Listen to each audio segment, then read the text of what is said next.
G'day viewers, it's Michael here again and welcome back to SingleRacer. And so here she is, as promised, the incredible Ferrari RSS V10 2000, and what a mouthful. And yes folks, I'm going to call it right now, I think this is the winner of the 2018 Mod Car of the Year. And now admittedly, I'm getting that title from an absolutely brilliant video by Mike Smith over at SimRacing 604, and if you haven't seen that video, I'll make sure to have the link to that video in the description. But he does a top 10 mod cars for 2018 and quite a few honourable mentions as well. So pinching his idea, I'm going to call it and say that this Ferrari RSS V10 2000 is my personal winner of the mod car of 2018, with the exception that it's an equal winner, and ironically it's equal with another RSS or Race Sim Studio pack, which is a car that Mike Smith particularly picked. Now if you haven't seen the video, I won't say which car, but for me personally it's the GT pack, specifically the Shadow V8, which is a copy of the Saline car, and it is equal winner, or the GT pack is equal winner with this car, the V10 2000. And now also for clarification's sake, when I say the best mod car of 2018, I think this is even better than Kunos' own Ferrari 2004, even better than two of my favourites, the McLaren MP420, and even my all-time favourite previously, which was the Renault R25. And so to take a leaf out of SimRacing 604's Mod Car of the Year awards for 2018, I would give my top three to, firstly, equal first and second winners to this Ferrari 2000, along with the other group by RSS or Race Sim Studio, the GT pack, especially for me, the Shadow V8. What a brilliant car that is as well. And I would give third place to the Grand Prix Legends pack by Bazza and DrDoomslab. But for me, also a special honourable mention, and that's because I'm both biased and an Australian, but I would give it to a pack called the AVRP, which stands for Australian Vintage Race Pack by Uncle M. Just a brilliant pack, but you know, naturally just because he doesn't have the funding, it's not quite to the detail of Race Sim Studios, but I absolutely love that pack regardless. And so now let's focus directly on this car, because I don't think this car is great. I think this car is phenomenal. And the reason that I'm bringing Mike Smith from SimRacing 604 into the discussion as well, and I've messaged him. Now I don't want people to get the wrong idea, this isn't an insult or anything, but I feel we come from, and to me that's a very good thing, but we come kind of from maybe slightly opposite ends of what we both like. But the great thing is we constantly meet in the middle, and that's a great thing with both Mike Smith and also Alex over at The Extra Mile. You know, we all have that camaraderie of sim racing, even though we might have different views about which cars we like. Now, Mike Smith described this car as twitchy, and I have to say I disagree. But I made sure I sent a message to Mike to say, look, I'm not trying to be insulting, but it's only because it's in my head the word or the way you would describe twitchy doesn't match this car. So let me try and explain. So to me, twitchy matches a lot of the cars that are in Assetto Corsa that are the heavily turbo cars that I can't drive. So meaning almost in any gear and any turn, when I hit the accelerator, I lose the car. I can't drive it. My skill level just isn't in that alien league to drive those types of cars. But I don't feel this car fits that tag of twitchy. I feel now I'm struggling for a word, so I'll just pick a word, you know, more out of random, but it's the way I would describe it is slippery, meaning that right when you start and take off, you can lose it very easily. And right when you come into a corner and you brake too hard, you can lose it easily. But in the middle sections, when you're in from anywhere from 2nd to 6th gear, to me, this seems more like a balanced car. It's just the tyres that don't quite have the grip. Especially compared to the last video, the Formula 79, which is pure slicks. Because this has the groove tyres, it just doesn't have the grip. But I feel like the car handles almost like 50-50, like meaning that when I lose control when I'm anywhere out of 1st gear, I feel I can get it back. And that's a crucial thing that, to me, Twitchy doesn't quite fit with the description of this car. And so when Mike Smith was talking about the car, I was almost over the line to download it myself. But a big thanks to Ferrari Man 601, who I asked also about whether I could handle this car, and he just heaped praise on it so much that I thought I may as well give it a go.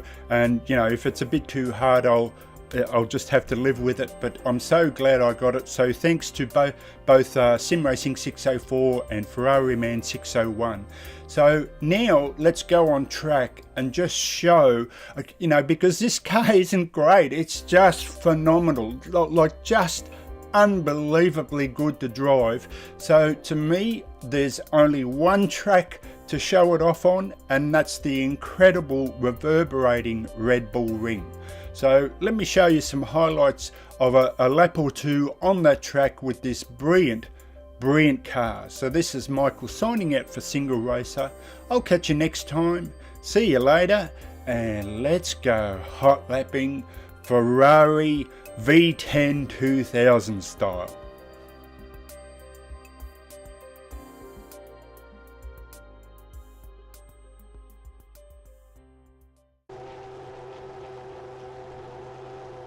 Okay folks, so here we are on the GP version of Red Bull Ring, and I've mentioned Ferrari Man 601, who, shall we say, is a little obsessed with this car. Maybe that's the right word, obsessed, fanatical, whatever word you want to choose. But I want to relate this back to the previous video where I talked about how VR might not be mainstream yet, but that doesn't mean it could be totally successful as a niche product, especially for sim racing. And so given how many videos that Ferrari Man 601 has done, and I can say there's not too many of there can never be too many of them. I've watched every single one, but I just want to give that VR point of view, the feeling of actually being in this car, which is the most unlikely car you could ever be in real life.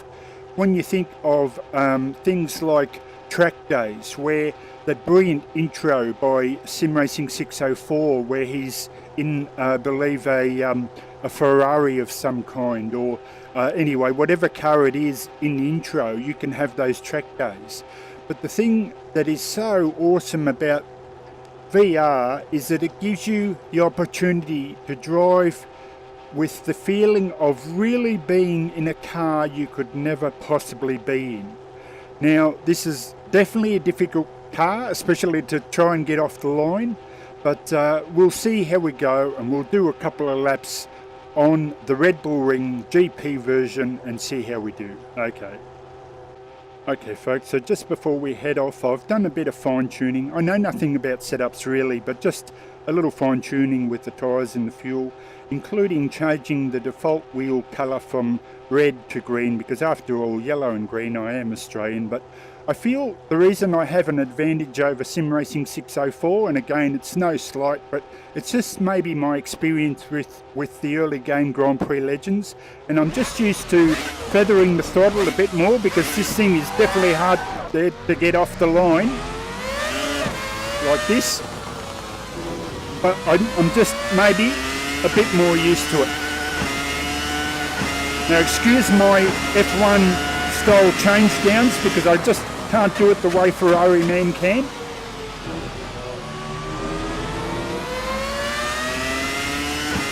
But I'll just get a bit warmed up and then we'll see how we go.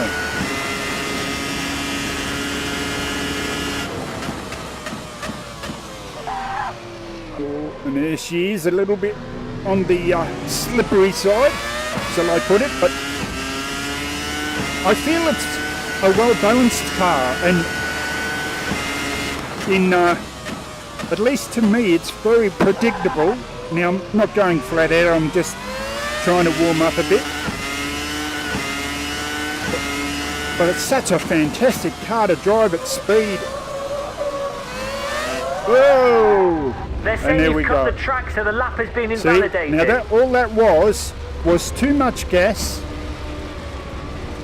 and the tyre grip, which is to me not so much twitchy but more just the grip of the tyres, and that you don't give it too much acceleration. So let's try and go for a flying lap now and see how we do.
You've just improved your best lap time. Good job. Beautiful. I'll take that.